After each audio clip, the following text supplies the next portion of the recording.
My daughter walked in with a red gas can. No words. No warning. She poured it over the kitchen floor, the table. The rug then turned to me. I thought she'd lost her mind. I was wrong.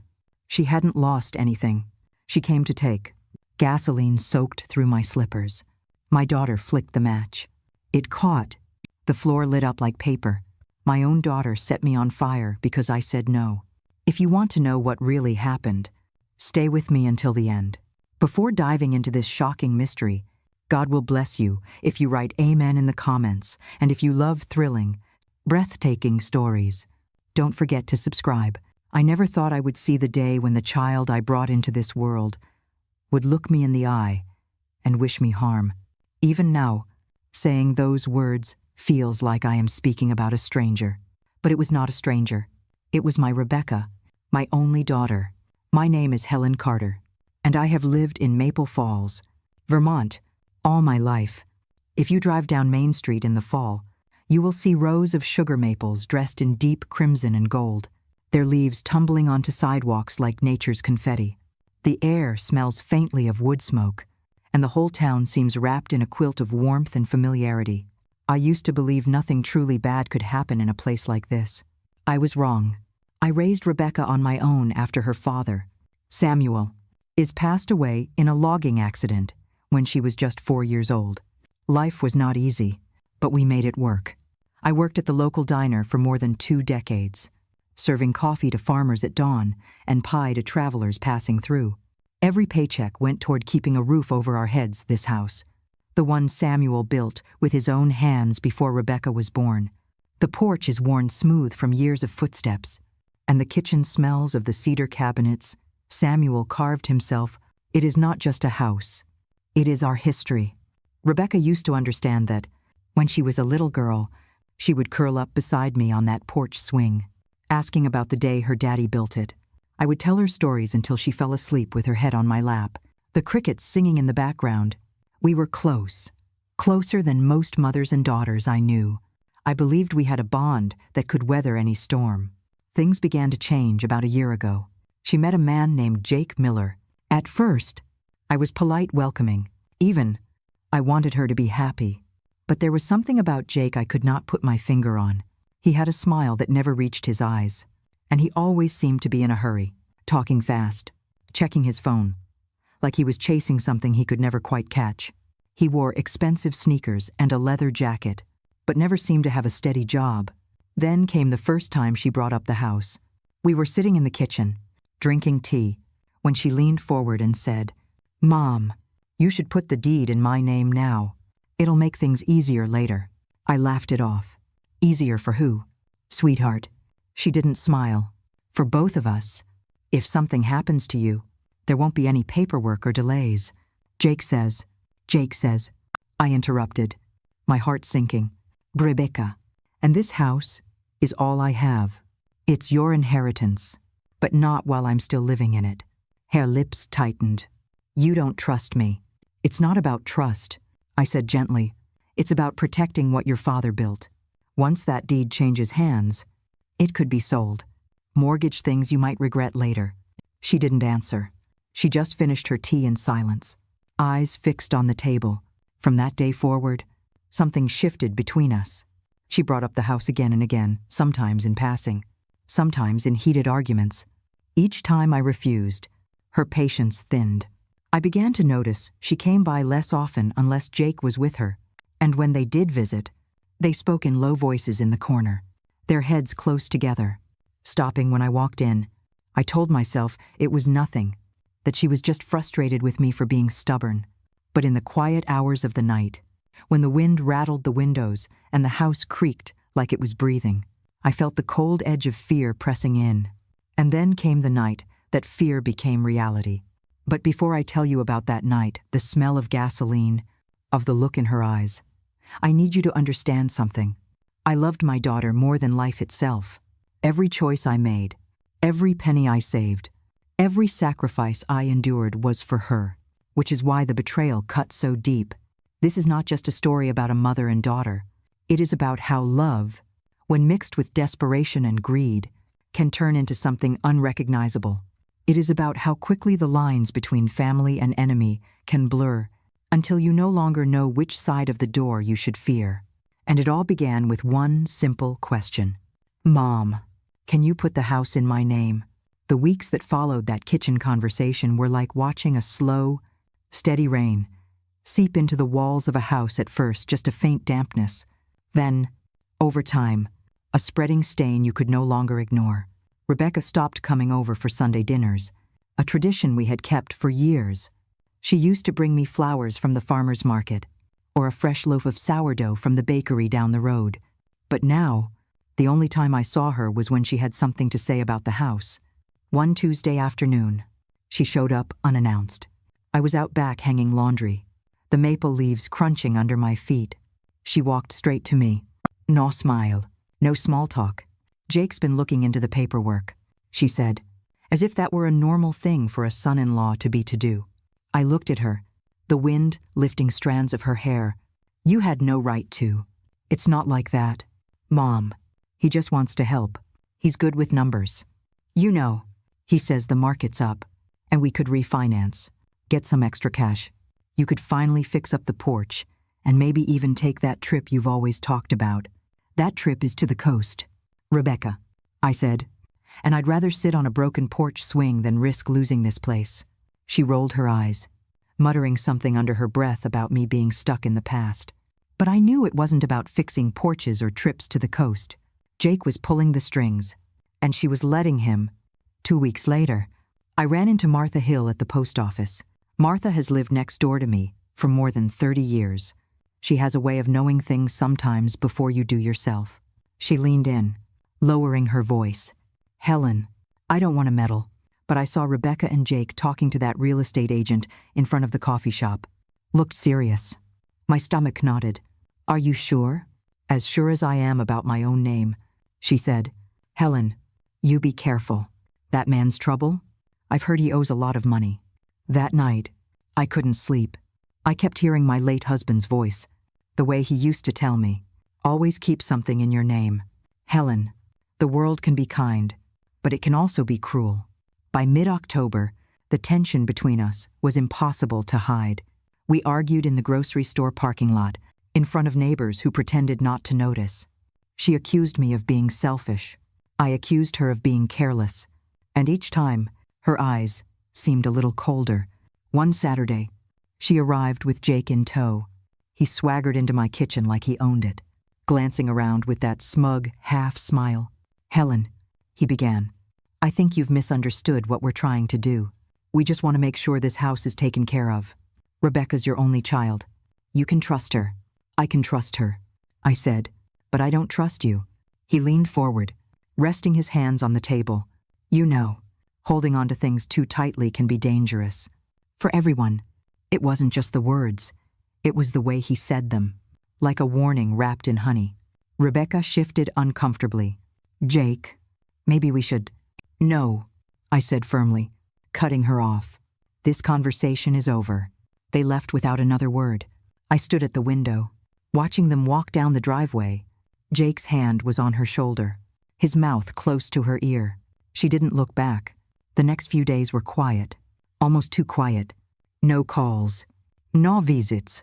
I busied myself with chores, raking leaves, canning apple butter, anything to keep my mind from spiraling. But the silence felt heavy, like the stillness before a storm. Then came the night I will never forget. It was the week before Halloween, the air crisp and smelling faintly of wood smoke from the neighbors' chimneys. I had just settled into my armchair with a cup of chamomile tea when I heard the sound of gravel crunching in the driveway. I glanced at the clock, almost 10 p.m. Through the window, I saw Rebecca's car, the headlights cut across the yard, and for a moment, I thought maybe she had come to make peace. But when she stepped out, my heart sank. She wasn't carrying a purse or her usual tote bag. She was holding a red plastic gasoline can. I froze, my breath caught in my throat. She walked toward the porch, her steps steady, her face unreadable. I opened the door before she could knock. Rebecca, what is this? We're done talking. Mom, she said. Her voice was low, flat. If you won't give me the house, then no one will have it. I felt the world tilt beneath me. You don't mean that. Her eyes glistened in the porch light. But there was no softness in them. Jake was right. You'll never change. You'd rather cling to the past than help me build a future. Build a future by burning your mother's home to the ground. My voice cracked. Part disbelief, part heartbreak. She didn't answer. She unscrewed the cap of the gasoline can. The sharp smell hitting me like a slap. That was when I heard the screen door next door slam. Martha's voice cut through the night. Rebecca Carter, you stop right there. Rebecca froze, the can still in her hand. For a split second, I saw something flicker in her expression. Fear, maybe, or shame, but it was gone as quickly as it came. Martha was already halfway across the yard, her phone in her hand. The police are on their way, she said, her voice shaking but steady. Rebecca backed away, the gasoline can swinging at her side. She muttered something I couldn't hear, then turned and ran to her car. The tires screeched against the gravel as she sped off into the night. I stood there on the porch, the cold air biting my skin, my heart pounding so hard I could hear it in my ears. The smell of gasoline lingered long after the sound of her car had faded. And in that moment, I knew this was not over. Not by a long shot. I barely slept that night. Every creak of the old house made me jolt upright. Convinced Rebecca had come back. I kept the porch light on, even though it did little to chase away the unease that settled in my bones. By morning, the whole town seemed to know something had happened. Maple Falls has a way of carrying news faster than the wind. Martha came over with a thermos of coffee, her eyes searching mine. You need to tell the sheriff everything. Helen, she said, don't hold back just because she's your daughter. I nodded. Though the thought of sitting across from Sheriff Whitaker and describing what my own flesh and blood had done made my stomach twist. Still, before noon, I found myself at the small brick sheriff's office on Main Street. Sheriff Whitaker, a broad-shouldered man with a graying mustache, listened without interrupting as I recounted the night before. When I finished, he leaned back in his chair. Helen, this is serious. Attempted arson, possible intent to harm. We have to treat this by the book. She didn't actually light anything, I said, my voice thin. But she came here with gasoline. He replied, that's intent in the eyes of the law. We'll need to bring her in for questioning. A deputy took my statement, typing each word as I spoke. I signed the document, my hand trembling slightly. On my way out, Whitaker stopped me. If she comes back, or if you see Jake, you call us. No hesitation. By late afternoon, the sheriff's cruiser had been by Jake's apartment, but neither he nor Rebecca was there. The deputy said their neighbors hadn't seen them since the night before. That news brought no comfort. The following day, my phone buzzed with a text from an unknown number. You'll regret this. I showed it to the sheriff, who traced it back to a prepaid phone, untraceable. He told me to stay with a friend for a few nights, but I refused to leave my house. This was my home, and I wouldn't be chased out of it. Still, I couldn't shake the feeling of being watched. At night, I'd catch shadows moving just beyond the reach of the porch light. Once, I thought I heard footsteps on the gravel, but when I opened the door, the yard was empty. 3 days later, Martha called me early in the morning. Helen, you'd better turn on Channel 7. I did, and there they were, Rebecca and Jake, walking out of a pawn shop in Rutland, caught on a security camera. The news anchor said police were looking for them in connection with a series of thefts. I felt my knees go weak. That afternoon, Sheriff Whitaker came by in person. Looks like Jake's deeper in trouble than we thought. Stolen goods, unpaid debts. And now your daughter's right in the middle of it. If she's helping him, that puts her at risk of serious charges. I don't care about the charges, I said. I care about her life. She's spiraling. Sheriff. And if Jake feels cornered, there's no telling what he'll do.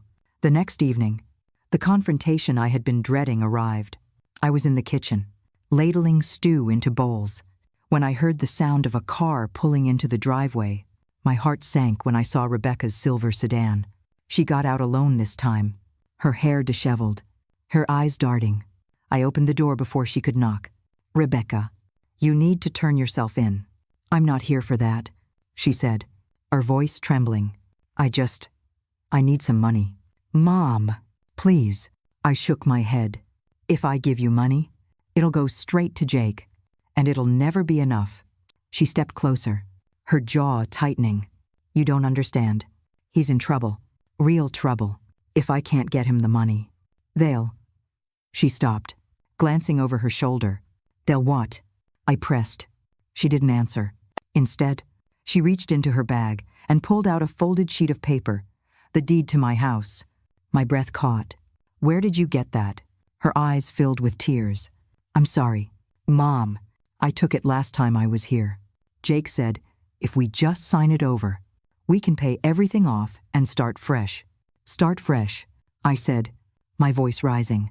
By stealing from your own mother. By burning down the only thing your father left us. She flinched at that, but didn't let go of the paper. I didn't mean to hurt you that night. I didn't know what else to do. Before I could respond, headlights swept across the yard. A black SUV rolled to a stop behind her car. 3 men stepped out, their faces shadowed under baseball caps. Rebecca's eyes went wide. It's them, one of the men called out. You got the deed? Without thinking, I grabbed the paper from her hand and shoved it into my pocket. She doesn't have anything for you, I said firmly. They started toward the porch, but before they could reach the steps, Martha's voice rang out again, this time sharper, louder. Sheriff's on his way. I've got him on the phone right now. The men froze for a moment, then turned back to their SUV. Gravel sprayed as they sped off into the night. Rebecca stood there, shaking, her breath coming fast. You don't know what you've done, she whispered. I took her by the shoulders. No, Rebecca, you don't know what you've done. The wail of sirens grew louder in the distance, and for the first time in my life, I wasn't sure if I wanted my daughter to stay or to disappear. The sirens drew closer until their wail filled the air. Bouncing off the quiet houses along Maple Street, a patrol car skidded into my driveway, followed closely by the sheriff's SUV.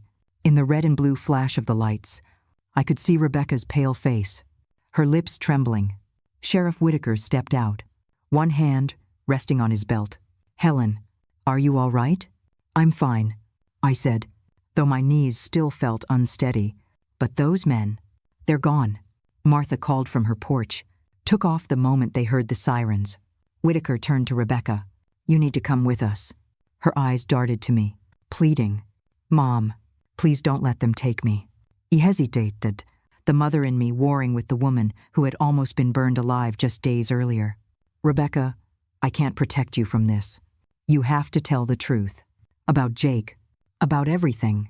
She shook her head, a tear slipping down her cheek. If I do, they'll kill him. And maybe me too. Whitaker's voice softened. If you cooperate, we can keep you safe. But you have to start talking now. Rebecca's shoulders sagged. Okay, she whispered. At the sheriff's office, I sat in the corner while Rebecca gave her statement. She told them about Jake's debts, how he'd been betting thousands of dollars on illegal online games run by a network of men who didn't take kindly to losing. The night she brought the gasoline, Jake had told her that if she couldn't get the deed, they would both disappear. Why didn't you come to me sooner?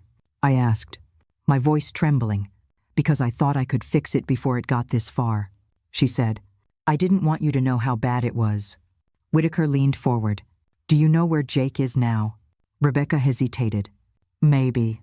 There's a cabin outside Rutland. He said it was safe. That was enough for the sheriff.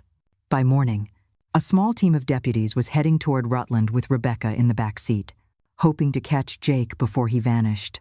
I stayed behind, pacing my living room, my hands restless. Every creak of the floorboards felt like an echo of my own heartbeat. By late afternoon, Whitaker called. We found the cabin. Jake wasn't alone. 2 of the men from last night were there. We've got them in custody. I exhaled for what felt like the first time in days. And Rebecca, she's safe. We're bringing her back. But Helen, she's not out of the woods. There will be charges, but if she testifies against them, it could go easier. That evening, Rebecca returned home under the watchful eye of a deputy. She looked exhausted, her eyes red from crying. I'm sorry. Mom, she said quietly. Sorry doesn't erase what happened. I replied, But it's a start. You need to understand. You almost lost everything. And so did I. She nodded, tears slipping silently down her cheeks. For the next few days, the house felt like a fragile truce zone. Rebecca slept in her old room, but we spoke little. The air was heavy, with the weight of unspoken words.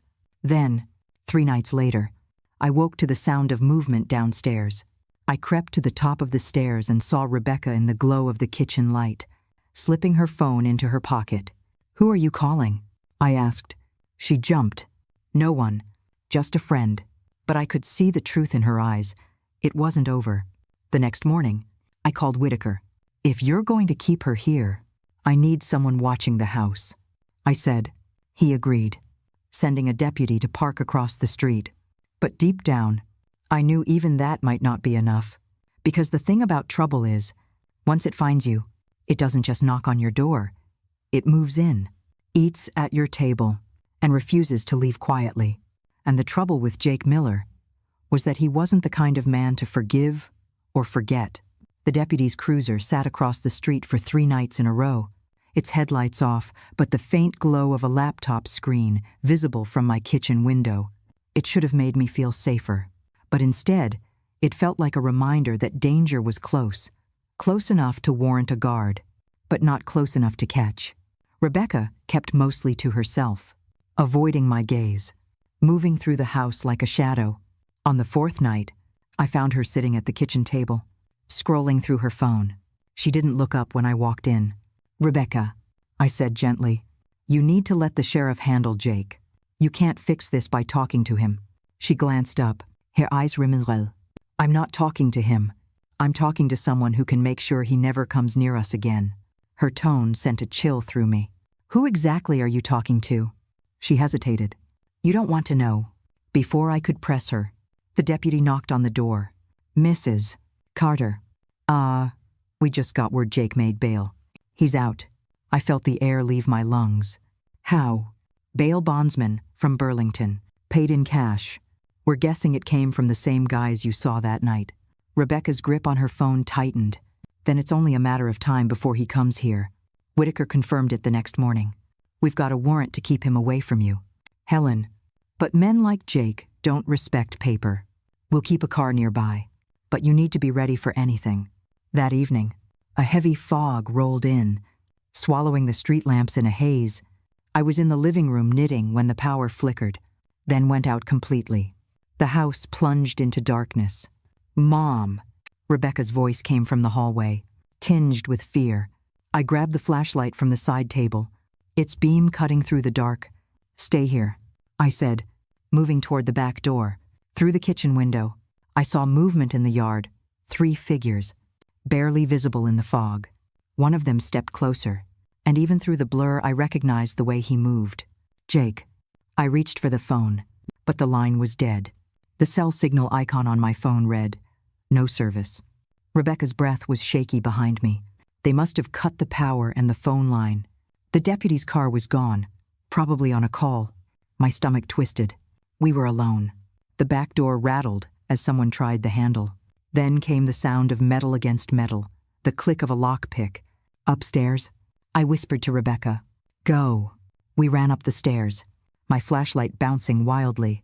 I led her into my bedroom, locking the door. From the window, I could see the silhouettes moving toward the front porch now.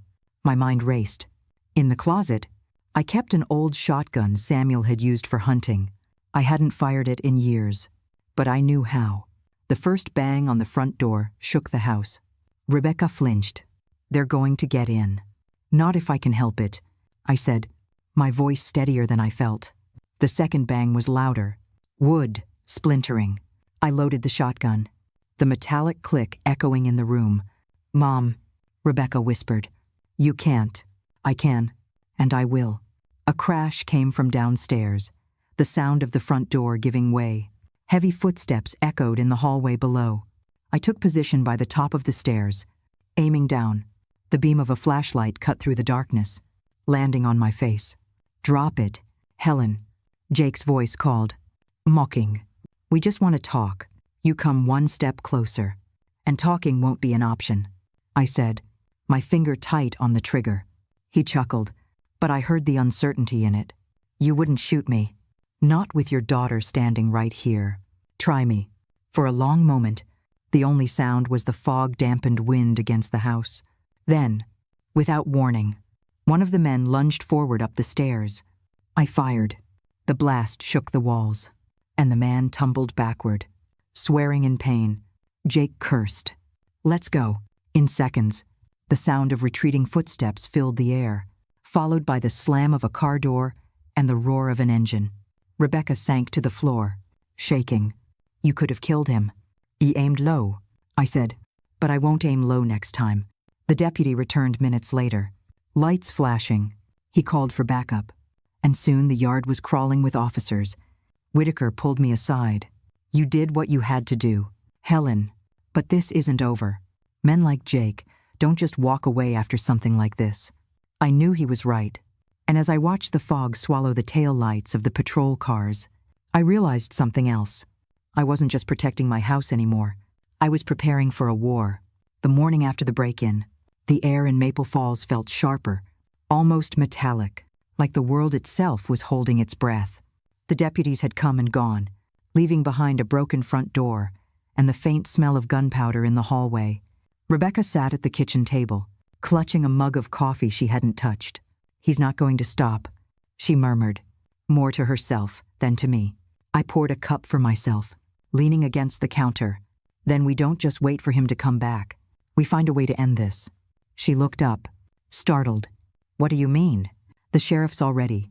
The sheriff can only react. I'm talking about getting ahead of Jake, finding out what he's planning, where he's hiding, who's helping him. Rebecca hesitated, then glanced toward her phone. There's someone who might know, but you won't like it. Her someone turned out to be a man named Alan Brewer, a former friend of Jake's who ran a bait shop near the lake. Rebecca said they'd had a falling out years ago over money. If anyone knew Jake's weak spots, it was Alan. I insisted we meet him in public. So we chose a diner, 2 towns over, the kind where the vinyl booths are worn and the coffee is strong enough to stand a spoon in. Alan was already there when we arrived, a wiry man with deep lines in his face and eyes that flicked constantly toward the door. He didn't bother with pleasantries. You're in over your head, he said to Rebecca. Jake's not just a gambler. He's been running collections for a guy named Victor Harlan. Real piece of work. Victor owns half the pawn shops in Burlington and uses them to launder money from his online betting sites. I leaned forward. And where does Jake fit into that? Alan snorted. Jake owes Victor more than 50 grand. Victor gave him 2 options, pay up or work it off. Guess which one he chose? Rebecca's hands tightened around her mug. And the house? Alan nodded. Collateral. Victor likes property. Easier to move than cash. In some cases, if Jake got that deed, Victor would have flipped it inside a month. I felt a surge of cold anger. So this wasn't just about my daughter making bad choices. This was about a criminal using her to get to me. Alan shrugged. Welcome to Jake's world. Before we left, Alan scribbled something on a napkin and slid it across the table. That's the address of a storage unit Jake's been using. If you're smart, you'll give it to the sheriff. But if you want to know what's really going on before the cops get involved, he let the sentence trail off, his meaning clear. Back in the truck, Rebecca turned to me. We can't just break into a storage unit. That's illegal. So is trying to burn your mother alive? I said flatly. That night, we drove out to the industrial park on the edge of Burlington. The place was quiet, the rows of corrugated steel doors gleaming under the yellow security lights. Jake's unit was at the far end, tucked into a shadowed corner. Rebecca kept watch while I worked on the lock with an old set of bolt cutters Samuel had left behind. The metal gave way with a snap, and I lifted the door. Inside, the air was thick with the smell of gasoline and something else, paper, maybe, or cardboard that had been stored too long. Stacks of boxes lined the walls, some labeled with dates, others blank. In the center sat a battered duffel bag. I unzipped it, half expecting to find weapons. Instead, it was stuffed with envelopes, each one fat with cash. Rebecca crouched beside me, pulling one open. Mom, these are betting slips, dozens of them. If Victor's laundering money, this could tie him directly to Jake. I scanned the boxes, spotting a smaller one in the corner. Inside were photographs Jake with Victor at a poker table, Jake handing over wads of cash, Jake standing beside cars I knew he could never afford. "This is enough to put them both away," I said, but as we were packing the evidence into the duffel, the sound of tires crunching gravel made us both freeze. Headlights swept over the row of units, and an engine idled nearby. "Hide," I hissed. We slipped behind a stack of boxes just as the unit door beside ours screeched open. A voice I recognized instantly. Jake muttered something to another man. "Victor's getting nervous," the man said. "He thinks Helen might have gone to the cops." Jake's reply was colder than I'd ever heard it. "If she has, she won't live to testify." Rebecca's hand gripped mine, her nails digging into my skin. I could feel her shaking. After what felt like an eternity, the voices faded, the engine roared to life, and the headlights disappeared into the night. We waited 5 more minutes before slipping out, locking the unit behind us as best we could. By the time we got back to Maple Falls, it was after midnight. I called Whitaker immediately, telling him we had evidence, real evidence, that could end this. He promised to send a team in the morning. "Helen," he added, "this was risky. You're lucky Jake didn't catch you. Stay inside tonight. Keep the doors locked." But as I hung up the phone, I knew we'd crossed a line. We weren't just defending ourselves anymore. We'd taken the fight straight into Jake's world, and that meant the next move would be his. The morning after our trip to Burlington, the first thing I heard was the sound of a car door slamming outside. I peeked through the curtains and saw 2 black SUVs parked across the street. They weren't sheriff's cars.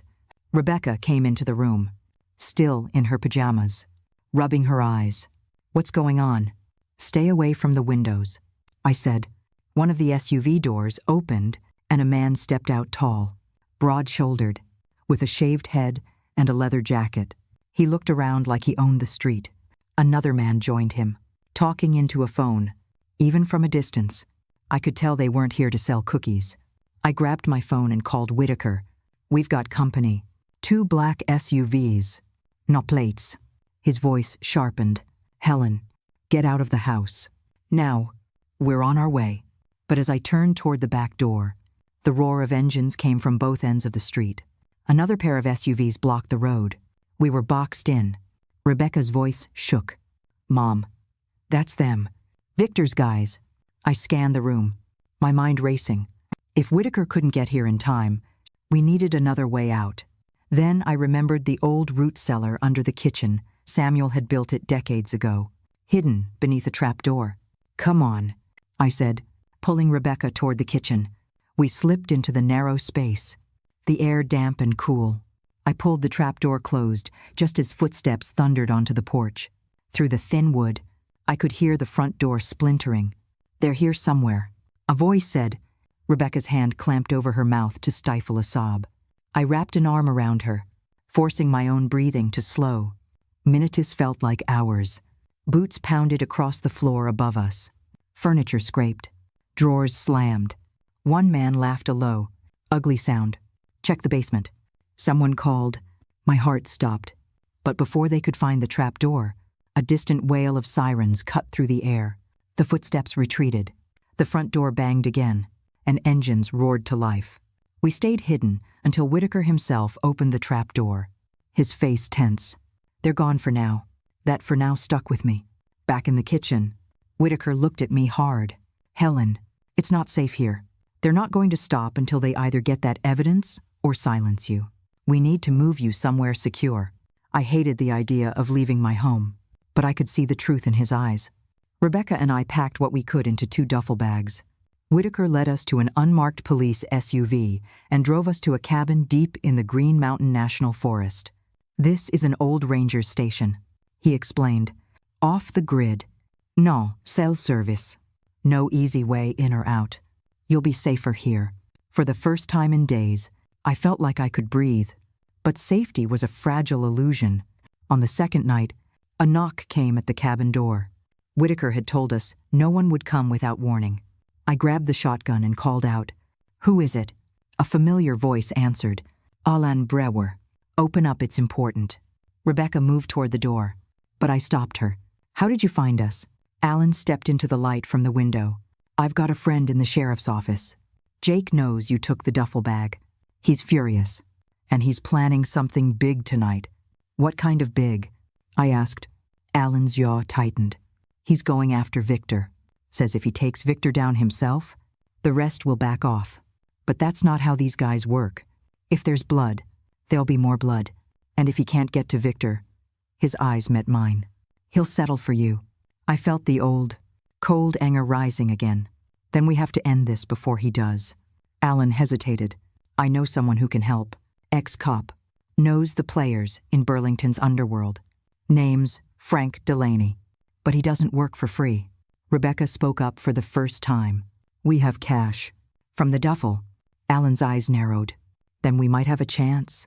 It was a dangerous idea leaving the cabin, meeting a stranger, but sitting here waiting for Jake to make his move was worse.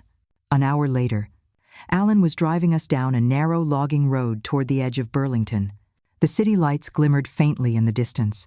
We pulled into a shuttered auto shop, where a man in a worn leather coat stood smoking beneath a flickering street lamp. Frank Delaney was tall, with eyes that missed nothing. He listened as Alan explained, then ground out his cigarette. I can get you, Victor, he said. But Jake's another story. He's unpredictable, and if you've got his money, he'll burn the world to get it back. I met his gaze. Then we burn his bridge to Victor before he burns mine. Frank's mouth twitched into a thin smile. Lady, you've got more fight than half the guys I know. Let's get to work. And just like that, we were no longer hiding. We were hunting. Frank's office was nothing more than a corner desk in the back of the auto shop, littered with coffee-stained papers, a map of Burlington covered in pushpins, and a police scanner that crackled softly. The place smelled faintly of motor oil and stale cigarettes.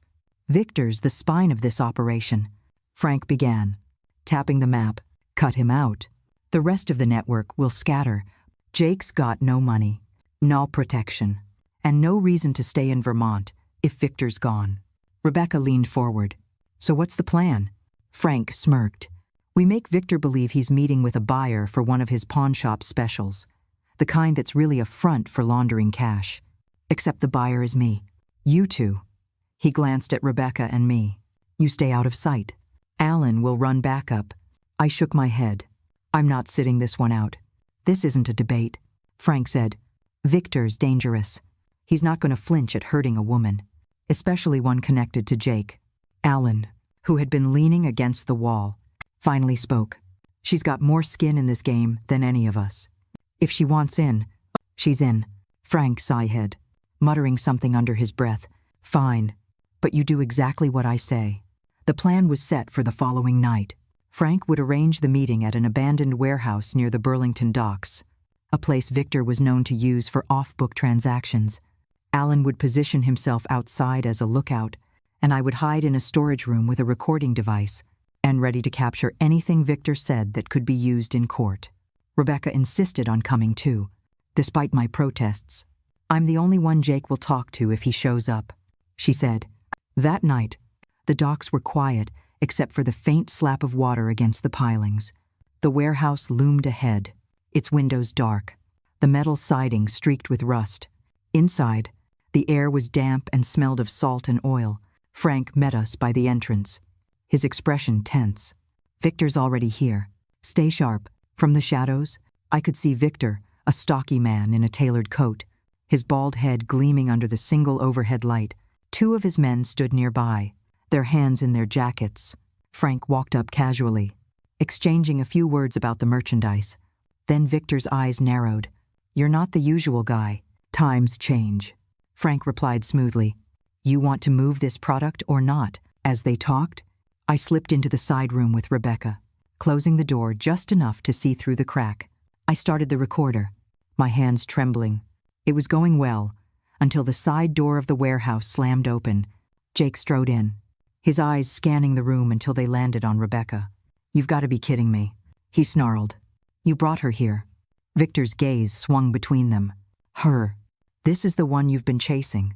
The one who cost me 50 grand? Jake's jaw tightened. She's the reason we can fix this. She's got the deed. My stomach dropped. He was bluffing, trying to sell me out to Victor. Rebecca stepped forward, her voice sharp. No, I don't. And you're not getting it. Victor's smile was cold. Then you're not leaving. The tension in the room thickened. Frank's hand inched toward his coat, and Alan's shadow appeared in the doorway, signaling trouble. Suddenly, Victor's men pulled guns. Frank drew his own, and the warehouse erupted in shouting. Get her out. Frank barked at me. I grabbed Rebecca's arm, dragging her toward the back exit. But Jake blocked the way, his face twisted in fury. You could have saved us. Mom. Instead, you chose them. That's because they're not trying to kill me. I snapped. Before he could reply, a shot rang out, the sound deafening in the metal-walled space. Victor staggered, clutching his side, and chaos exploded. Rebecca and I ran, Alan covering our retreat. The night air hit my face like ice as we sprinted toward the truck. Behind us, more shots echoed, and I couldn't tell who was firing or who was falling. We piled into the truck, Alan gunning the engine as Frank stumbled out of the warehouse, his shoulder bleeding, but his eyes blazing. Victor's down, he said, breathless. But Jake got away. Rebecca's voice shook. If Victor's gone, what happens now? Frank's answer was grim. Now Jake has nothing left to lose. The ride back to Maple Falls was quiet, except for the rattle of the truck over the cracked back roads. Alan kept his eyes on the mirror, scanning the darkness for headlights. Frank sat in the passenger seat, one hand pressed against the makeshift bandage on his shoulder, his jaw tight. Rebecca leaned against me, trembling. He's not going to stop. Is he? She whispered. No, I said softly. Not until one of us is gone. By the time we reached the cabin, the eastern horizon was already paling with dawn. Whitaker was waiting, his cruiser parked beside the porch. When he saw Frank's wound, his eyes narrowed. I told you not to get involved, Whitaker said. And I told you Victor was the key. Frank shot back. Well, he's out of the picture now. Whitaker's gaze shifted to me. And Jake? I shook my head. Gone. The sheriff muttered something under his breath. If Victor's dead, every man who worked for him will be looking to settle old scores. And if Jake wants to prove himself to them, there's no telling how far he'll go. He was right. By mid-morning, the word was spreading through town quiet. Tense rumors about gunfire at the docks, about a power vacuum in Burlington's underworld. And then the calls started. The first was to Alan's bait shop, a voice telling him to mind his own business if he wanted to keep breathing. The second was to Frank's burner phone, a recording of Jake's voice, promising to finish what we started in my front yard. The third call came to me. No words, just the sound of gasoline sloshing in a can. That night, Whitaker insisted we move again, this time into a safe house on the edge of town. It was an old hunting lodge, owned by the county, with reinforced locks and no easy way in or out. But the walls felt too thin, the windows too wide. I slept with the shotgun by my bed, every creak of the building pulling me from half-dreams. On the third night, the power went out. Not just at the lodge, the whole ridge was dark. Whitaker's radio crackled with reports of a downed transformer, but my gut told me it wasn't an accident. Rebecca sat beside me in the dark, clutching a flashlight. He's here, she whispered. We didn't have to wait long to know she was right. The first shot shattered the front window, spraying glass across the floor. Whitaker yelled for us to get down as another shot hit the wall above the couch. Frank returned fire from the back door, while Alan pulled Rebecca toward the hallway. I crawled after them, my ears ringing from the gunfire. Through the chaos, I caught a glimpse of movement outside Jake, darting between the trees, his face twisted in rage. He wasn't just here to scare us, he was here to end it. The deputies arrived within minutes, their sirens cutting through the night, but Jake was already gone, slipping back into the darkness like smoke. In the aftermath, Whitaker paced the living room, his voice tight. He's escalating. Next time, he won't miss.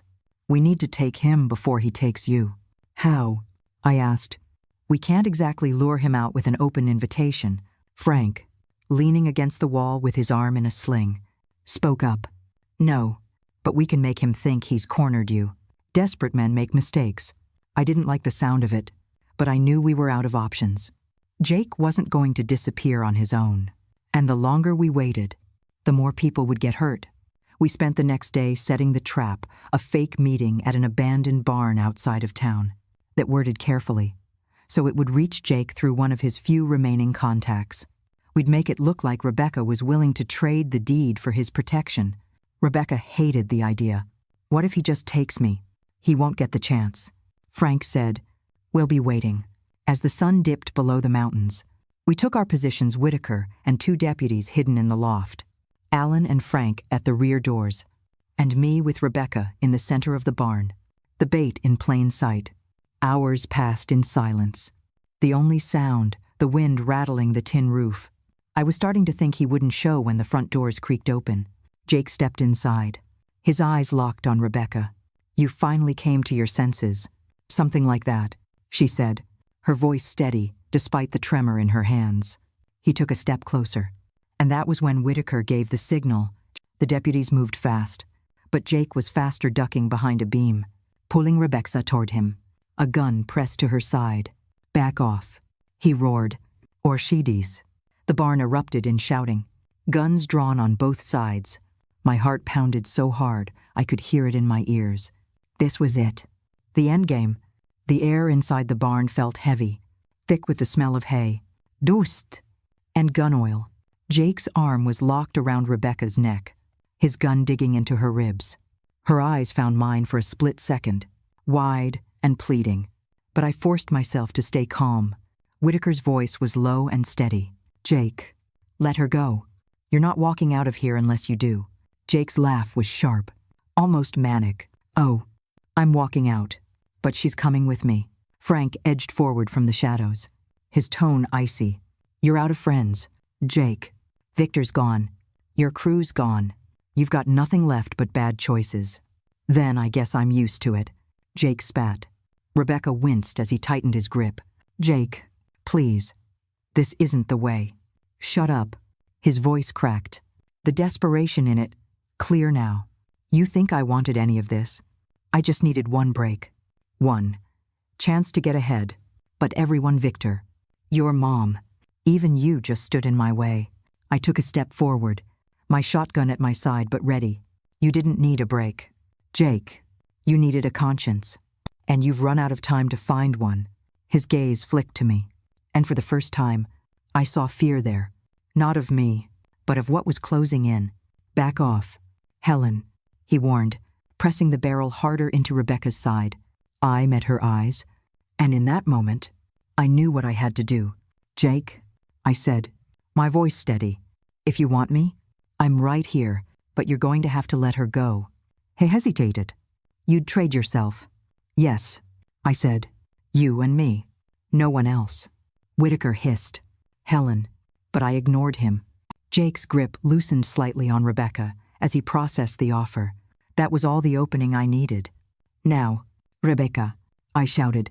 She dropped like a stone, twisting out of his hold just as I raised the shotgun. The blast echoed through the barn, deafening. Jake stumbled backward, the gun flying from his hand. His expression, a mix of shock and rage. Frank was on him in a second, slamming him to the ground. The deputies swarmed, pinning his arms, cuffing him, even as he spat curses and threats. Rebecca scrambled to her feet, running to me. "Mom, are you okay?" I lowered the shotgun, my hands trembling now that it was over. "I am now." Whitaker's voice cut through the chaos. "Get him out of here." As they hauled Jake away, he turned his head toward me, his eyes dark. "This isn't over." I met his glare without flinching. "Oh, yes it is." When the barn was finally quiet, Rebecca and I stood together in the center of the dusty floor. The adrenaline was fading, replaced by a bone-deep exhaustion. Frank limped over, a faint smile tugging at his mouth. "You've got ice in your veins." "Helen, not many people would have pulled that off." "I wasn't thinking about pulling it off," I said softly.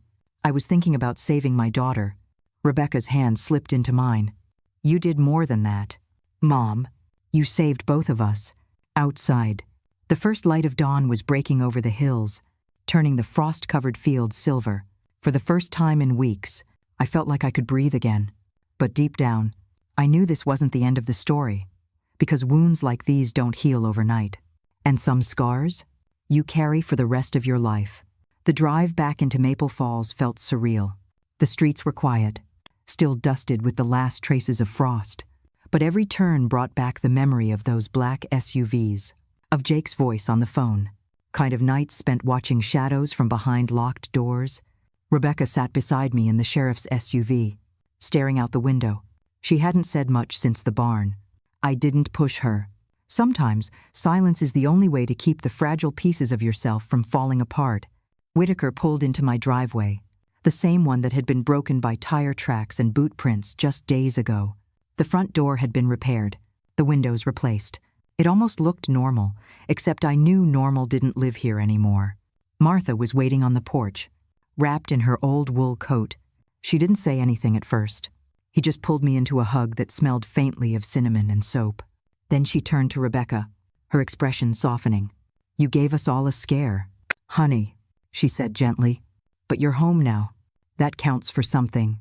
Rebecca nodded, her eyes shining, but she didn't speak. Over the next few days, and news of Jake's arrest spread fast. Some neighbors stopped by with pies and casseroles, their voices full of sympathy. Others kept their distance, whispering behind closed doors. In a small town like Maple Falls, forgiveness is slow, and trust even slower. One afternoon, I stopped by the diner where I'd worked for 20 years, the smell of coffee and fried eggs wrapped around me like an old blanket. But the conversation quieted as I walked in. "Morning, Helen," said Tom, the cook, forcing a smile. "Haven't seen you in a while." I nodded, sliding onto a stool at the counter. "Been busy." From the booth by the window, I caught snippets of conversation. Her daughter, that man, almost burned her house. The words stung, but I kept my back straight. By the time I got home, Rebecca was sitting on the porch steps, staring at the street. "It's never going to be the same, is it?" she asked. "No," I said honestly, "but different doesn't have to mean worse." She looked down at her hands. "I don't know how to make it right." "You start by owning what you've done," I said, "and by choosing better next time." That evening, Rebecca asked if she could speak at the town meeting. I was surprised, but I agreed. When the night came, she stood in the old community hall, her voice shaking at first, but growing stronger as she spoke. "I made mistakes," she told them. "I let someone I thought I loved turn me against the person who's always been there for me. I hurt people I care about, and I can't take that back. But I can promise it won't happen again." The room was quiet when she finished. Then Martha stood up, clapping slowly. A few others joined in. It wasn't forgiveness. Not yet. But it was a start. Back at home, we sat on the porch swing Samuel had built all those years ago. The autumn air was crisp, the maple leaves rustling like whispers overhead. "You think we'll be okay?" Rebecca asked. I looked out at the street, at the neighbors walking their dogs, at the way the last light of day painted the houses gold. "I think we've been through worse than we ever thought we could survive," I said, "and we're still here. That's a kind of okay I can live with." Rebecca leaned her head on my shoulder, and for the first time in weeks, I felt the quiet settle in, not the heavy, dangerous kind, but the peaceful kind that lets you close your eyes without fear. Still, I knew the past doesn't disappear. It lingers, shaping you in ways you can't always see.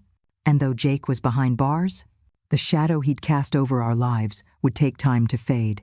But for now, the porch swing creaked. The stars began to show, and my daughter was beside me. That was enough. The courthouse in Burlington was an old brick building with tall windows and creaky wooden floors that smelled faintly of lemon polish. On the morning of the trial, I sat on a hard bench outside the courtroom, Rebecca beside me, her hands clasped tightly in her lap.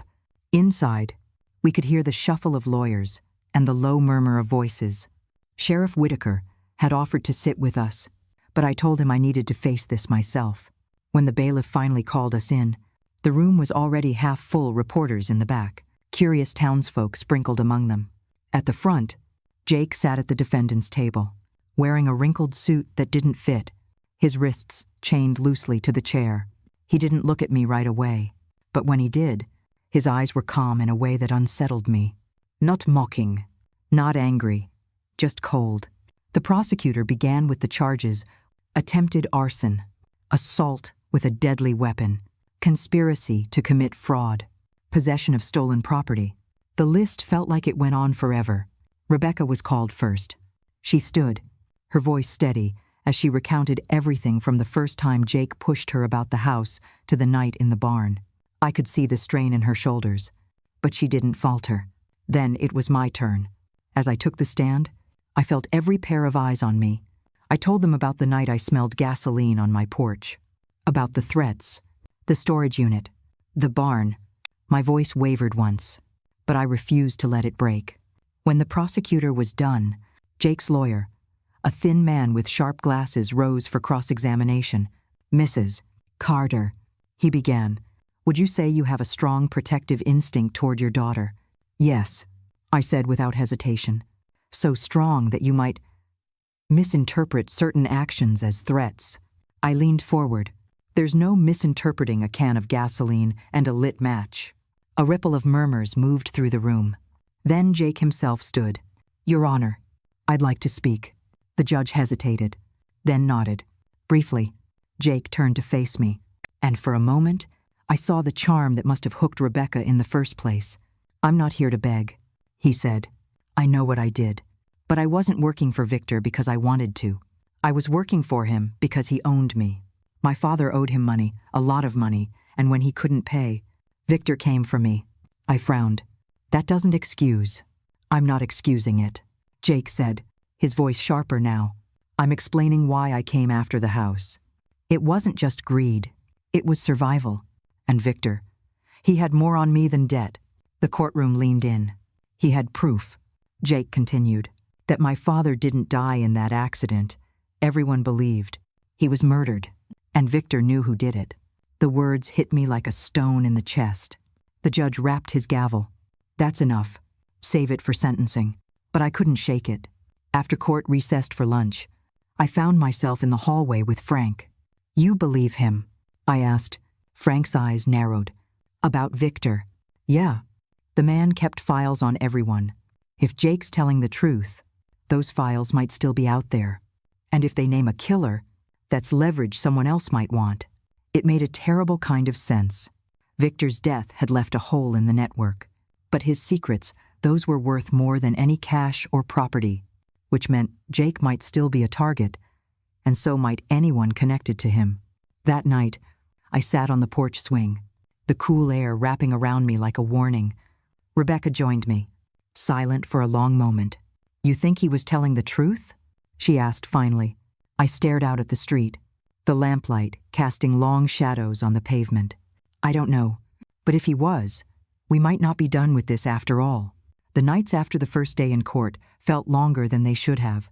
Even with Jake shackled to a timetable of court dates and custody transfers, sleep came in thin scraps. I kept waking to small sounds the house made. Old wood exhaling, a possum nosing under the porch, the heater clicking on 9. It all sounded like trouble rehearsing its lines.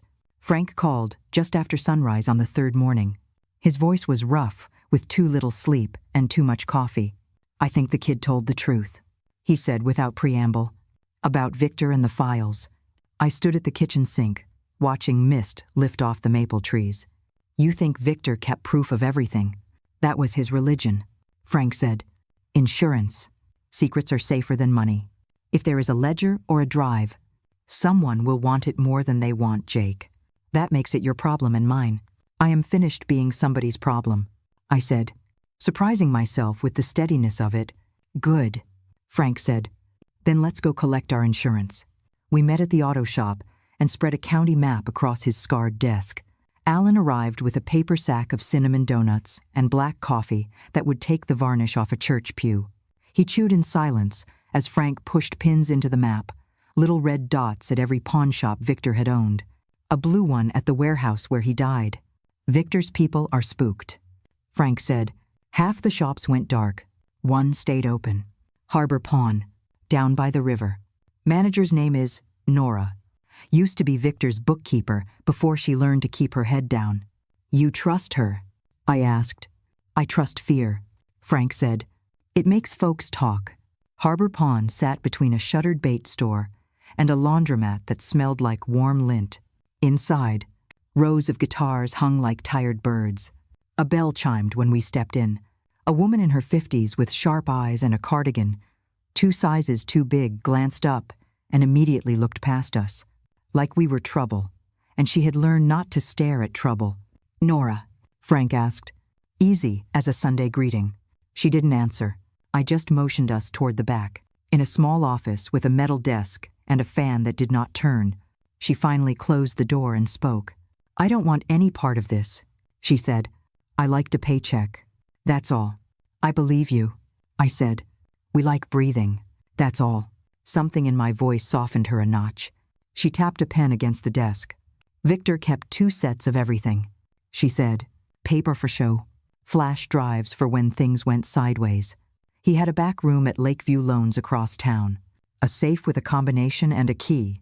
I don't have the combination, but you have the key, Frank said. She looked at him, then at me, then opened a drawer and slid out a small brass key on a red tag. The tag, red box in a neat block hand. She placed it on the desk like a confession and rubbed her fingertips together as if her hands itched to be clean. He kept a list, she said. Names, deals, people who helped, people who could be squeezed. Who helped? Olin asked. She swallowed. Town people, not just Burlington. Maple Falls, too. I felt something cold. Trace a line along my spine. Names. Nora. She shook her head. I am not saying names. I am saying be careful. The ones who smile at you at the grocery store are the ones who will hold your coat while someone else does the dirty work. Back outside, Frank turned the key over in his palm. Lakeview Loans closes at 6, he said. We do it at dusk. Less foot traffic. We let Whitaker know after we have something to show him. I thought of the law and the way it moves like winter. Slow and deliberate. Then I thought of gasoline on my porch, and a judge's calendar never once saved a life in progress. We move, I said. The air had a bite by late afternoon. The kind that tells you frost is thinking about coming in for the night. Lakeview Loans looked empty. The sort of storefront that convinces itself it is still a business, even as the last customers stop knocking. Frank jimmied the rear door with a trick he said he learned in 1999, and we stepped into a room that smelled like old carpet and new lies. The safe sat behind pegboard in the office, a square thing with paint scraped off the edges. Frank crouched and grimaced. Combination first, then key. He tried a sequence, cursed under his breath. Tried another. Victor liked important dates. He muttered. Birthdays. Death days. Try the day he died, I said. Frank spun the dial with a sideways smile. The latch clicked. He whistled. Low. Remind me not to play cards with you. The key turned smooth. Inside lay a black notebook bound with a rubber band, a thumb drive taped inside the cover, and a plain white envelope with a bank's logo stamped in blue. Frank opened the envelope and pulled out a small brass key, identical to Nora's. Its tag embossed with the letters GMCU and the number 317. Green Mountain Credit Union, Alan said. Safe deposit. Frank flipped open the notebook. His finger traveled a page lined with names and notes, in tight, tidy handwriting. Over and over a pattern repeated initials, dates, addresses, numbers in the margins, arrows pointing from one name to the next like the flow of water downhill. The first name that made my stomach drop was my own. Carter. R. Target asset. Single deed. Mother holds deed. The next line hurt worse. Leverage through boyfriend. J.M. Note debt with V.H. Rebecca was a ledger entry. My home was inventory. I had known it, but reading it in ink put a new kind of bruise on the truth. Frank turned a page and exhaled. There, he said softly. The name sat quiet on the paper, as if it belonged at a church picnic, not in a criminal ledger. Porch Holloway, a man with a handshake like a warm biscuit, chairman of the Maple Falls Town Council. the voice that blessed every ribbon cutting and spoke every prayer at the Memorial Day parade. Next to his name, tidy notes, notarized transfers, fast-tracked, county assessor, contact, favor bank. A set of arrows linked his initials to a cluster of addresses owned by widows and retirees on fixed incomes, homes that sat near the edges of town where people minded their own business and thought their neighbors did too. Frank closed the notebook and looked at me. He did not say, "I told you so." He did not have to. "We take the book," he said. "We copy the drive. We go to the bank First Light with Whitaker and get a judge to sign whatever needs signing." "Why not call him now?" I asked. Frank's eyes slid to the front windows. "Because someone is parked across the street pretending not to watch us. We walk out of here on our own feet, and we do not give them a reason to rush us." On the sidewalk, a sedan idled with a man in a suit, pretending to scroll his phone. His tie was the color of cornflowers. I would have remembered that tie in a crowd. We turned our faces down, crossed behind a delivery truck, and cut through an alley that smelled of vinegar and spilled beer. By the time the cornflower tie looked up, we were smoke. Back at the shop, Frank copied the thumb drive onto 2 more, one for Whitaker, and one for a state investigator he trusted in Montpelier. We skimmed the files as they ticked across the screen. There were spreadsheets with tabs labeled like Seasons Fall, Winter, Spring, and a folder called Harvest that made my hands fist in spite of myself. Inside that folder were scans of quitclaim deeds, photographs of elderly sellers smiling beside men I knew from town, a list of notaries paid in cash, and an audio file labeled Potluck. Frank clicked it open. A voice I knew too well filled the office, pitched just above a whisper, the kind a man uses when he wants to be heard, but not recorded. "Folks do not want fuss," the voice said. "They want simple. We make it simple.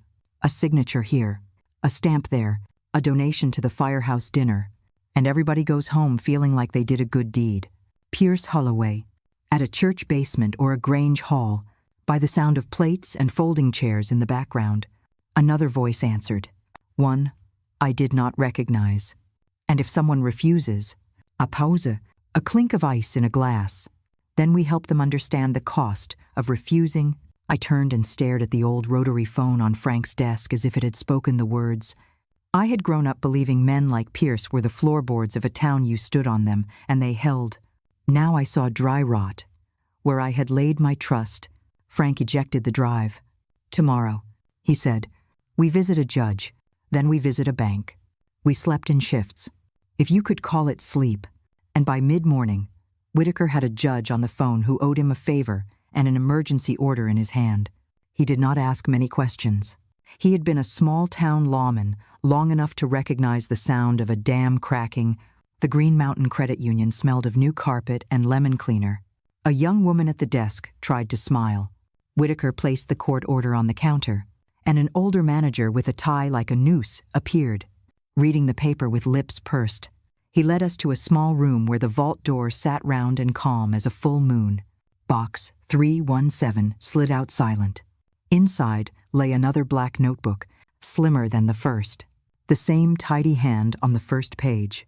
There was a plastic envelope with a notary stamp, a list of names affixed to addresses in Maple Falls and 2 nearby towns, and a Polaroid of Victor shaking hands with Pierce Holloway in front of a donation thermometer poster for the Firehouse Roof Fund. Pierce's grin looked like it had always looked, a neighborly promise, and my stomach turned. Frank flipped through the notebook. "There is enough in here to build a mountain," he said. "Governor would take the press conference. Neighbors will take the brunt." I said, "There are a dozen old folks on this list who will think they did something wrong just for trusting. Then we do this clean." Whitaker said, "We bring in the state attorney. We keep your names out until we have to put them in." We signed chain of custody forms until my hand cramped. When we stepped back into the crisp daylight, it felt like the sidewalks were listening. The same cornflower tie leaned against a silver sedan across the lot. He smiled with only half his mouth. My knees loosened as if some small part of me had just recognized a face from a nightmare. Frank eased me toward the truck. His voice, a low thread. Eyes forward. No heroics. We did not get 2 blocks before the sedan tucked in behind us. Frank turned right without signaling, then left, time, then cut onto a side street that rolled down like a river toward the highway. The silver car stayed with us. Alan clenched the wheel. "Frank," I said quietly, "you have a plan that does not involve me learning to love a ditch." "Already on it," he said. He pulled out his phone and tapped a number. "Martha." "Honey," he said when she answered, and I almost laughed from the wrongness of hearing that old neighborly voice in the middle of a chase. "Would you mind standing out on your porch for a minute and waving your arms like a crazy person?" Whatever she said must have been affirmative, because Frank said, "Bless you," and hung up. We crested the hill into Maple Falls, and there she was, Martha, on her porch, apron on, dish towel waving. Across from her stood two teenage boys with skateboards, conveniently in the middle of the road. Frank slowed. The silver sedan, impatient and close now. He tapped the brakes once, twice. The boys rolled aside just enough, and Frank threaded between them with inches to spare. The silver car hit its brakes late, fishtailed, and came to a stop half sideways. Martha stepped off her porch, as if she had only now noticed the mess, and pointed, scolding like a schoolteacher. The driver hesitated, embarrassed in the way only a grown man can be when a woman old enough to be his mother scolds him in public. He backed up and turned around, deciding that discretion and the small-town gaze were the better parts of whatever valor he had left. We pulled into my driveway, heart still loud. I put a hand on Frank's sleeve. "Thank you for knowing. The only thing scarier than criminals in Maple Falls is gossip." He grinned. "That, and Martha." The house felt different with the notebooks on the kitchen table. They were small and quiet, but they changed the shape of the room. I brewed coffee, while Frank called the state investigator and arranged a meeting. Alan sat with his elbows on his knees, looking at the Polaroid like it might change if he stared long enough. "I voted for that man," he said, not looking up. "So did I said. "Likely, we will again someday in some other form. There will always be a man who smiles as he takes what is not his." "Then, how do you beat him?" Alan asked. "By making the taking cost more than the keeping," I said. It came out before I could think about it, like something Samuel might have said at the end of a long day. I looked at Frank. "We do not wait for Pierce to feel the heat through official channels. We make him feel it here. Now, on his own turf." Frank frowned. "Careful." "I am done being careful," I said. "Careful keeps you in your house while someone unscrews your life from the outside. I want him on my porch, where he thinks he is king. I want him comfortable enough to talk. I want a microphone under the swing and a camera in the azaleas. I want him to think he is dealing with a woman too tired to fight. And I want him to say, in his own church voice words, what he has done." Frank rubbed his jaw. "You are suggesting we invite the chairman of the council to a confession. I am suggesting we invite him to a trade," I said. "He thinks he is a broker of favors. Let him believe I will trade these files for mercy for my daughter. He knows the girl's face. He knows the barn. He will believe I am desperate. I do not like using Rebecca." Frank said. "We will not," I said. "She will be nowhere near that porch. But he will think she is. He will believe whatever fits the story he already told himself about me. Men like him build little theaters in their heads. I am just putting a chair on stage." Whitaker arrived as the plan settled like dust. He listened, his jaw tight, then nodded once. "We do it clean," he said. Wired and watched. State investigator on the line. 2 deputies down the block. No one moves until he says the thing we need to hear. "And Helen, you stay behind the line I draw. I lived behind lines my whole life," I said. "I know how not to cross one." Martha came over with a plate of oatmeal cookies and sat at the table like she had always been part of the plan. When I told her, she did not blink. "I will bake on the porch," she said. "He will like the smell of cinnamon. Men tell more truth if the air smells like their childhood." "You do not have to," I began. She waved me off. "Oh, hush. I have been waiting my whole life to see a man in a good suit explain himself like a boy who cut class." I laid the notebooks in a neat stack, slid the copied drives into a teacup, and looked around my kitchen. It had been a place for soup and laughter, for Christmas cookies and homework. For the long mornings after Samuel died, when coffee and duty were the only two things I could manage. Now it would be a place for justice, or something like it, done in the plain light of day. I went out to the porch and sat on the swing. The air had that thin, bright feel a Vermont afternoon gets in late fall, light like spun glass, and a wind that says winter is in the next room, warming its hands. I could see the street from the corner of my eye and the spot on the walkway where the gasoline had pooled weeks ago. I touched the wooden armrest Samuel had planed smooth and thought of all the days I had rested my hands there without thinking. It felt like touching the side of a ship before a crossing. Frank stepped out and handed me a small black disc, no bigger than a button. "Microphone," he said. "Tape it under the swing. One in the porch light, too. Say whatever comes natural. Trust the part of you that raised a girl alone and ran a house on tips. That part knows how to set a table so other folks reveal themselves." I did as he said, running the tape with steady fingers. When I straightened, I saw the town reflected back at me in the porch window. Old houses and new roofs, flags on mailboxes, a boy on a bicycle letting his dog pull him down the hill. The kind of place where you can still borrow sugar, and someone will ask about your mother by her maiden name. This was the set Pierce had been performing on for years. He did not know the script had changed. We made the call near dusk. Frank dialed the number Pierce used for his counsel work. I asked to speak to him, and when he came on, I used the voice I saved for the diner when a man needed another cup of coffee but did not yet know it. "Chairman Holloway," I said, "this is Helen Carter." A beat. Then, warmth like butter on toast. "Helen, how are you holding up?"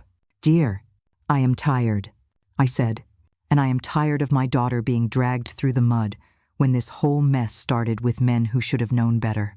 I would like to make a trade." He did not speak for a count of 3. I could feel him calculating through the line. "What kind of trade?" "I have something of Victor's," I said, "the kind of thing that could make a mess on Main Street if it fell into the wrong hands. I do not want a mess. I want peace. I want my girl sentenced to help and not to headlines. You are a man who knows how to arrange such things without fuss." Silence, then a soft exhale. "Helen, I have always admired your practical mind. We should not discuss this on the phone." "No," I said, "we should not." "Your porch," he said. "Tomorrow, 4 o'clock. The light will be pretty at that hour. Bring your best smile," I said, "and leave the company car at home." He chuckled. "The sound of Christmas pageants and county fairs. You always did have a way with words." We hung up. Frank let out the slow breath he had been holding. Whitaker wrote the time on a yellow sticky note, like he had written his own birthday. I went back to the porch swing, because there is not much else to do when you have invited the wolf to sit at your table. The maple leaves scratched the sky.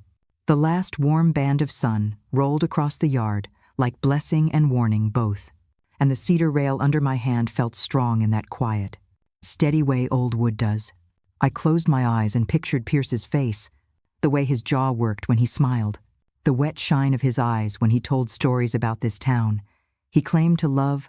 Then I pictured the ledger lines next to his name and reminded myself that love is measured by what you protect, not what you can get away with. Tomorrow he would stand on my porch and arrange his face into a neighbor's kindness. Tomorrow I would hand him a plate of oatmeal cookies, ask after his wife, and speak about mercy like a woman worn thin but still decent. And tomorrow, under a swing that had held my family through storms I could not have named, he would tell me, in his own voice, what he had been doing in the dark. I felt the fear. I did not deny it. But somewhere under the fear, there was a quiet I recognized from other hard days, a quiet that comes when you decide how the next page will go. Come what may. I set the porch light to dusk to dawn. I checked the microphone with Frank and the camera with Whitaker. I swept the steps. I laid out a teacup for the thumb drive that would change the temperature of a room.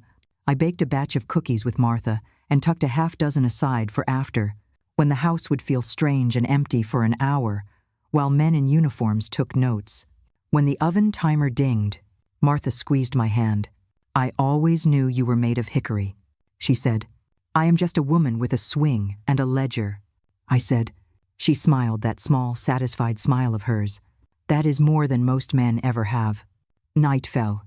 clean and cold. I sat on the porch and listened to Maple Falls breathe. Somewhere down the street, a television played a ball game, quiet as a lullaby. A dog barked once, then thought better of it. The stars came out, mean and bright. I looked at the empty spot on the top step where a man in a good suit would stand tomorrow and felt no temptation to pray for him. I prayed for light. Then I went inside and slept a straight, deep sleep for the first time in weeks. Morning would bring its own weather, and I was ready to meet it on my porch. With coffee, with cookies, with a microphone under the swing and a town behind the curtains, 4 o'clock arrived with the precision of a church bell. The late autumn sun filtered through the thinning branches of the maples, casting long shadows across the yard. I had swept the porch twice already, checked the swing's microphone 3 times, and set the plate of still warm oatmeal cookies right where Pierce could see them. Martha was across the street on her own porch, pretending to prune her mums. Frank was parked 2 houses down in an old pickup with a rusted tailgate and a long-range camera tucked in the cab. Whitaker and 2 deputies waited in a car around the corner, earpieces in place, their presence invisible but ready. I sat on the swing, a worn quilt folded over my lap, mug of tea in hand, and heart steady as an old drum. At 4, San, a silver sedan pulled up to the curb. No town seal, no flags, just a plain car. For a not-so-plain man, Pierce Holloway stepped out, brushing non-existent lint from his navy coat. He smiled up at the house like we were old friends and not 2 actors in a play where only one of us knew the curtain was about to fall. "Afternoon. Helen," he said, as he climbed the steps. "Smells like cinnamon and trust." "Afternoon, Pierce," I replied, nodding to the chair across from me. "Cookie." He chuckled as he settled into the rocker, reaching for one. "You always did know how to set a scene." "I suppose I've had practice." He took a bite, closed his eyes briefly, in exaggerated pleasure. "Reminds me of potlucks at the Grange Hall. Your Samuel was always partial to oatmeal raisin, wasn't he?" I kept my smile polite. "Practiced." "He was. You remember that?" "Oh, I remember everything that matters." The wind shifted. I leaned slightly forward, setting my tea down. "Then you'll remember what matters about my house. 2. About what Victor wanted, about what Jake was after, and about what you helped him do." Pierce paused mid-bite, the cookie suspended in his fingers. His smile didn't waver, but his eyes did just for a second. "I think you're confusing influence with involvement," he said smoothly. "People like us, Helen, we don't operate in straight lines. We facilitate, nudge, make sure the town runs without fuss." "Without fuss," I echoed. "Like signing over deeds from widows who trusted your handshake." "That's a dramatic reading," he said, brushing crumbs from his lap. "No one forced anyone. We offered options. Loans, refinancing, donations to the Firehouse Roof Fund, paid for with stolen homes. They weren't stolen," he snapped, and for the first time, his tone cracked. "They were abandoned, neglected. No heirs, no plans. We gave them new purpose." "And what about the people still living in them?" I asked, voice tightening. "What about the ones who said no and found gasoline on their porch? Or a son-in-law suddenly in debt?" Pierce leaned forward now, his voice dropping to a whisper. "Be careful, Helen. People hear things like that and get the wrong idea." "Do they?" I said, folding my hands in my lap. "Or do they get the right one?" He stared at me, and for a moment, I saw something slip an edge of calculation, of panic. He glanced around, as if remembering suddenly that other ears might be listening. "You called me here for a reason," he said, lowering his voice again. "So tell me what you want. I want my daughter's name cleared." He leaned back, visibly relieved. "Now that we can discuss, the state has discretion. If the right people speak up, if a mother's testimony supports rehabilitation over punishment, well, these things have a way of settling quietly. And in return," I asked, tilting my head. He smiled again. "In return, you give me the notebooks, the flash drives, and we all walk away better than before." The swing creaked beneath me. "That's a generous offer. I am a generous man." There was a pause. Then I asked, soft and deliberate, Was Victor generous when he handed you those first names? When he asked you to find a notary who wouldn't ask questions, Pierce blinked. Careful. When he gave you your cut of the sale price and told you which grieving widow to lean on next, his mouth opened, closed. There's no proof. There's a ledger, Pierce, with your name in black ink. There's a photograph of you and Victor shaking hands in front of the firehouse thermometer. And there's a recording of you saying people need help understanding the cost of refusing. He stood, the rocker thudding back behind him. You don't want to do this. I already have, I said calmly. Across the street, Martha waved from her porch like nothing had happened. The camera in Frank's truck blinked red once. A signal. Inside the house, Whitaker was already sending the files. Pierce stared at me, rage and fear battling for space in his face. You think this ends with me? I think this begins with you, I replied. And where it ends depends on how many more of you there are. He took a step forward, but Whitaker appeared at the corner of the porch before he could say another word. 2 deputies flanked him, calm and certain. Pierce Holloway, the sheriff said. You're under arrest for conspiracy, fraud, and obstruction of justice. And that's just for starters. Pierce turned slowly, his face pale, the smile gone. As they led him down the steps, the neighbor's screen door creaked open. A woman stood there, arms crossed, watching. Behind her, another porch light flicked on, then another, like street lamps warming after a storm. Rebecca stepped onto the porch and stood beside me. You did it, she whispered. I looked at her, then at the town beyond. No, we did. The porch swing creaked again as I sat back down. The sun dipped lower, painting everything in gold and fire. It wasn't just the light that had changed, something deeper had shifted. Like a house settling into new foundation. We weren't just surviving anymore. We were starting to live again. It's been 6 months since Pierce Holloway was led off my porch in handcuffs. The leaves that once burned gold on the trees have long since fallen and been raked away. Snow came and went in quiet layers. And now, spring is peeking in through my windows again, timid, green, and full of promise. Maple Falls hasn't gone back to what it was. Maybe it never will, but it's keter now, safer. People walk with their heads a little higher. And at Sunday service, there's more conversation in the aisles, like folks are remembering what it means to belong to a place, to each other. Jake took a plea deal, and Lavin.com, 20 years. He never looked at Rebecca during sentencing. She didn't expect him to. Some silences speak louder than a scream. As for Rebecca, she's still healing. There are nights when she wakes up from dreams she won't talk about. Mornings where she stands on the porch with her coffee, watching the road like it still owes her an apology. But she's here. She's working again, volunteering at the library, baking with Martha. Some days, she even laughs. We've planted a garden in the backyard.